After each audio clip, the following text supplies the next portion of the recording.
रात बहुत गहरी हो चुकी थी।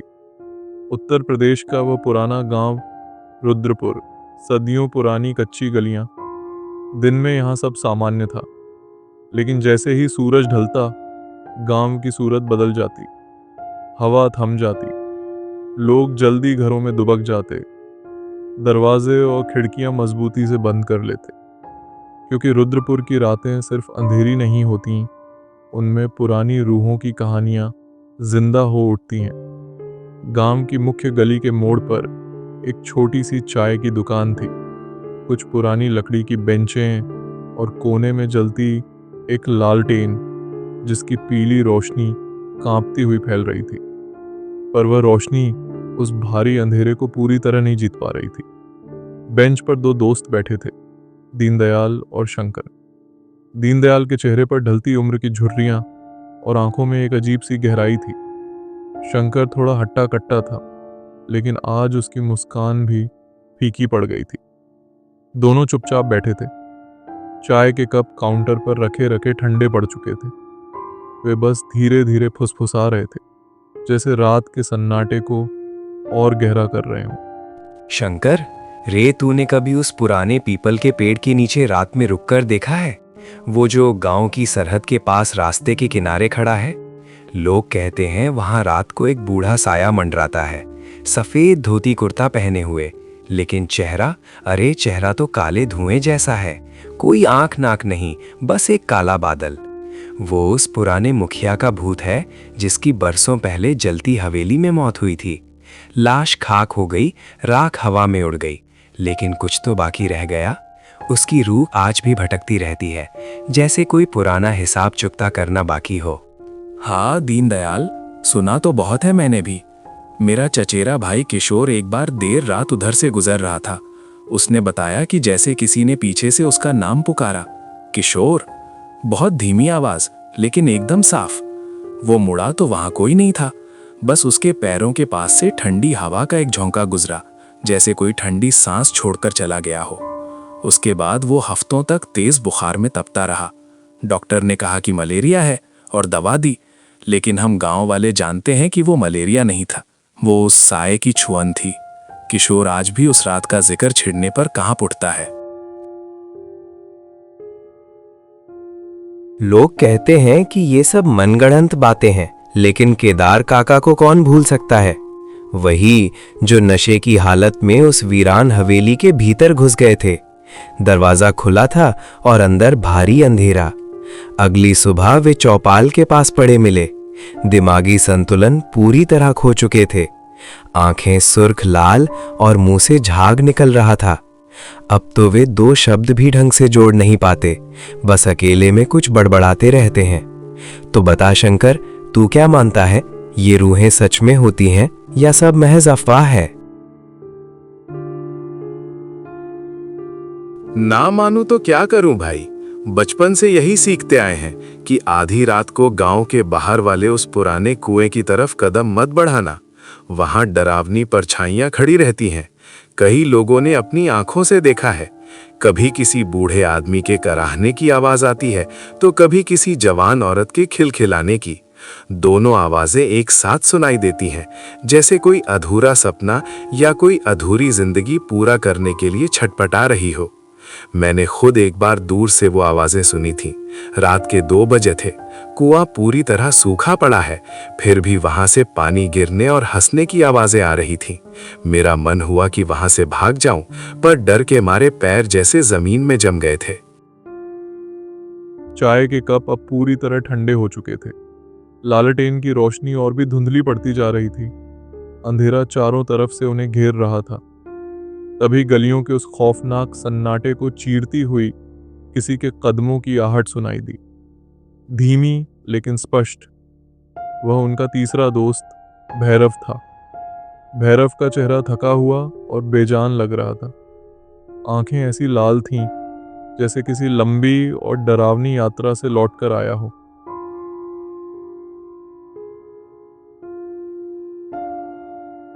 वह धीरे धीरे आया और चुपचाप बेंच पर बैठ गया। कुछ पल के लिए वहां मौत जैसा सन्नाटा छा गया। अरे भैरव भाई, आ गया तू। रात के इस पहर कहाँ रह गया था? चल अब असली माहौल बनेगा। तू ही हमें कोई पुरानी डरावनी दास्तान सुना दे। तू तो ऐसी कहानियां सुनाता है कि रात भर आंखों से नींद उड़ जाती है। हाँ रे भैरव, सुना तो सही, लेकिन भाई ज्यादा मत डराना। कल सुबह खेत में काम करते समय कहीं वो साया दिखने लगा तो आफत हो जाएगी। ठीक है दोस्तों, लेकिन ये जो कहानी मैं सुनाने जा रहा हूं, ये मेरी कल्पना नहीं है। ये मेरे पुराने साथी शिवराम के साथ बीती हुई हकीकत है। उसने मुझे एक एक बात वैसी ही बताई जैसी उसके साथ घटी थी। भैरव ने एक लंबी सांस ली, जैसे खुद को मानसिक रूप से तैयार कर रहा हो। फिर उसने बोलना शुरू किया। रात का वक्त था, रुद्रपुर की सीमा से थोड़ा बाहर। शिवराम अकेला अपने खेत से घर लौट रहा था। रास्ता पूरी तरह सुनसान था। चारों तरफ घना काला अंधेरा और हड्डियों को कंपा देने वाली हल्की हवा चल रही थी। तभी अचानक उसे महसूस हुआ कि कोई उसके पीछे पीछे चल रहा है। कदमों की आहट बहुत धीमी थी, लेकिन एकदम साफ, जैसे कोई ठीक उसकी रफ्तार से तालमेल बिठाकर चल रहा हो। वो रुका और मुड़कर देखा, लेकिन पीछे कोई नहीं था। वो फिर चलने लगा, पर आहट ने उसका पीछा नहीं छोड़ा। भैरव की आवाज अचानक रुक गई। चाय की दुकान पर सन्नाटा और भी भारी हो गया। दीनदयाल और शंकर अपनी सांसें रोककर सुन रहे थे। लालटेन की लौ अब आखिरी सांसें गिन रही थी। शिवराम चलता रहा। वो रास्ता गांव से बाहर की ओर जाता था। वो पुरानी पगडंडी जो खेतों को पार करके शहर की पक्की सड़क तक जुड़ती है। चारों तरफ सिर्फ स्याह अंधेरा। तभी हल्की बूंदाबांदी शुरू हो गई। बारिश की बूंदें उसके चेहरे पर पड़ रही थीं, लेकिन वो रुका नहीं, क्योंकि उस रात शिवराम अकेला नहीं था। वो आहट उसके पीछे पीछे चल रही थी। पहले वो दूर से सुनाई दे रही थी, फिर धीरे धीरे एकदम करीब आने लगी, जैसे कोई उसकी बराबरी कर रहा हो। शिवराम ने सोचा शायद कोई और राहगीर होगा, पर जब भी वो मुड़ता, वहां सिर्फ सन्नाटा और अंधेरा होता। अब आहट तेज हो गई थी। चप्पलों के घिसटने की आवाज ठीक उसके पीछे से आने लगी। और फिर शिवराम ने क्या किया? शिवराम ठिठक गया। उसका दिल सीने को फाड़कर बाहर आने को बेताब था। उसने हिम्मत जुटाकर पीछे मुड़कर देखा। बारिश के धुंधलके में कुछ दूरी पर एक धुंधली सी परछाई खड़ी थी, कदकाठी इंसान जैसी, लेकिन चेहरा साफ नहीं था। बस एक सफेद धब्बे जैसा कुछ दिख रहा था। शिवराम ने कांपती आवाज में पूछा, कौन है वहां? कोई जवाब नहीं आया। वो परछाई टस से मस नहीं हुई, बस वहीं जमी रही। शिवराम का जी चाहा कि वहां से सरपट भाग निकले, पर डर ने उसके पैरों में बेड़ियां डाल दी थीं। उसने सोचा शायद कोई जरूरतमंद हो जो बारिश में रास्ता भटक गया हो। वो जैसे ही उसकी तरफ थोड़ा बढ़ा, वो परछाई धीरे धीरे पीछे हटने लगी, जैसे उसे अपने पीछे बुला रही हो। शिवराम को लगा शायद उसे मदद चाहिए, और वो उसके पीछे चल पड़ा। अरे नहीं, ये तो बहुत बड़ी गलती थी। रात के अंधेरे में किसी अनजान परछाई का पीछा कभी नहीं करना चाहिए। शिवराम को भी बाद में यही एहसास हुआ, लेकिन उस घड़ी डर से ज्यादा उसके मन में एक अजीब सा खिंचाव था, जैसे कोई पुरानी धुंधली याद उसे पुकार रही हो। वो परछाई रास्ते से हटकर कच्चे खेतों की तरफ मुड़ गई। शिवराम उसके पीछे पीछे चलता रहा। बारिश अब तेज हो चली थी। उसके कपड़े पूरी तरह भीग चुके थे। तभी वो परछाई एक पुराने सूखे पेड़ के नीचे जाकर रुक गई। शिवराम जैसे ही करीब पहुंचा, अब उस परछाई का चेहरा थोड़ा स्पष्ट हुआ। उसे देखते ही शिवराम के पैरों तले जमीन खिसक गई। वो तो उसका बचपन का दोस्त बलबीर था, जिसकी 10 साल पहले खेत में काम करते समय आसमानी बिजली गिरने से मौत हो गई थी। शिवराम की आंखें फटी की फटी रह गईं। उसने हकलाते हुए कहा, बलबीर, तू तो। भैरव ने अपनी आवाज को थोड़ा धीमा और भारी कर लिया। बलबीर मुस्कुराया, लेकिन वो मुस्कान बहुत ठंडी और बेजान थी। उसने कहा, शिवराम, इतने सालों बाद मुलाकात हुई है। आ बैठ, बहुत सारी बातें करनी है। शिवराम का कलेजा धक धक करने लगा। बलबीर ने पुरानी बातें शुरू की, साथ में फसल काटना, वो बचपन के खेल, हंसी मजाक। लेकिन जैसे जैसे बातें आगे बढ़ीं, शिवराम को कुछ अजीब महसूस हुआ। बलबीर की आवाज बदलने लगी थी, कभी बहुत ऊंची हो जाती तो कभी एकदम फुसफुसाहट जैसी।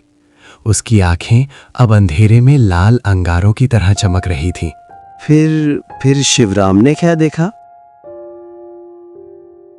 बलबीर ने अचानक अपना हाथ आगे बढ़ाया और बोला, शिवराम, तू अब मेरे साथ चल, वहां मुझे बहुत अकेलापन लगता है। शिवराम ने जैसे ही उसका हाथ थामने की कोशिश की, उसे एहसास हुआ कि वो हाथ नहीं था, बल्कि बर्फ से भी ज्यादा ठंडा कुछ और था। और देखते ही देखते बलबीर का चेहरा भयानक रूप से बदलने लगा। आंखें गायब हो गईं और मुंह इतना बड़ा खुल गया जैसे कोई गहरा काला गड्ढा हो। शिवराम डर के मारे चीखा और पीछे हटा, पर कीचड़ में उसका पैर फिसल गया और वो गिर पड़ा। जब उसने संभलकर सिर उठाया तो वहां बलबीर गायब था। लेकिन अब वो आहट चारों तरफ से आने लगी, ऊपर पेड़ों से, नीचे जमीन से, पीछे झाड़ियों से। ऐसा लग रहा था जैसे पूरा खेत डरावने सायों से भर गया हो। भैरव की कहानी सुनकर दीनदयाल और शंकर के चेहरे का रंग उड़ गया था। शिवराम वहां से पागलों की तरह भागा, बारिश में ठोकरें खाता, गिरता पड़ता, फिर उठता। उसके दिमाग में बस एक ही बात घूम रही थी, किसी भी तरह अपने घर पहुंचना है। लेकिन हर कदम पर उसे महसूस हो रहा था कि वो साया उसके और करीब आता जा रहा था। रास्ता पहचान में नहीं आ रहा था। बारिश और अंधेरे ने सब कुछ धुंधला कर दिया था। तभी दूर उसे एक हल्की सी रोशनी नजर आई, गांव की गली का मोड़। शिवराम ने अपनी बची कुची पूरी ताकत लगा दी और दौड़ पड़ा। लेकिन जैसे ही वो उस रोशनी के दायरे के करीब पहुंचा, पीछे से एक रूह कंपा देने वाली आवाज आई, शिवराम मत जा, मेरे साथ रह। वो बलबीर की ही आवाज थी, लेकिन इस बार वो बिल्कुल उसके कान के पास थी। शिवराम ने पलट कर देखा तो वो साया हाथ फैलाए उसके ठीक पीछे खड़ा था। शिवराम एक जोर की चीख मारकर गांव की गली में घुस गया। वो साया वहीं रुक गया, जैसे गांव की उस रोशनी ने उसे रोक दिया हो। शिवराम अपने घर पहुंचा, दरवाजा पीटा और जैसे ही उसकी पत्नी ने दरवाजा खोला, वो बेहोश होकर अंदर गिर पड़ा। पूरी रात वो बुखार में कांपता रहा। वो बच तो गया, पर सिर्फ इसलिए क्योंकि वो समय रहते गांव की सीमा के अंदर आ गया था। तो क्या वो साया सच में बलबीर का था? नहीं शंकर, वो सिर्फ एक छलावा था। उसने बलबीर का रूप इसलिए लिया क्योंकि शिवराम को बलबीर की सबसे ज्यादा याद आती थी। वो उसकी सबसे बड़ी कमजोरी थी। छलावा हमेशा आपकी कमजोरी तलाशता है, कोई पुरानी याद, कोई पुराना बिछड़ा दोस्त या कोई दबा हुआ दर्द। वो उसी याद में घुसकर आपको अपनी ओर खींचता है। शिवराम आज भी उस रात को याद करके सहर उठता है। वो कहता है कि रात के सन्नाटे में कभी अकेले बाहर मत निकलना, क्योंकि वो साया आज भी किसी पुरानी याद के सहारे शिकार का इंतजार कर रहा है। चाय की दुकान पर एक भारी सन्नाटा पसर गया। भैरव के आखिरी शब्द हवा में गूंज रहे थे। दीनदयाल और शंकर एक दूसरे को देख रहे थे। लालटेन की रोशनी अब एक टिमटिमाती हुई छोटी सी लौ मात्र रह गई थी। तो भैरव, शिवराम बच तो गया, लेकिन वो साया, क्या वो अब भी कहीं भटक रहा है? बच तो गया दीनदयाल, लेकिन वो डर आज भी उसके भीतर जिंदा है। शिवराम आज भी रात को अकेले घर से बाहर नहीं निकलता। दहलीज पार करने से पहले वो 10 बार चारों तरफ देखता है। उसका मानना है कि वो साया कभी खत्म नहीं होता। वो बस कहीं अंधेरे में छिपकर सही मौके का इंतजार करता है। उसने मुझसे कहा था कि वो समझ बैठा था कि बलबीर उसकी यादों की वजह से आया है, पर वो तो छलावे का एक जाल था। पुरानी दोस्ती और पुरानी यादें ही उसके लिए सबसे आसान रास्ता होती हैं। इसका मतलब हम सबके भीतर कोई ना कोई ऐसी याद दबी है जो हमें कमजोर बनाती है। कोई पुराना साथी, कोई दुखद बात, और वो छलावा उसी का फायदा उठाता है।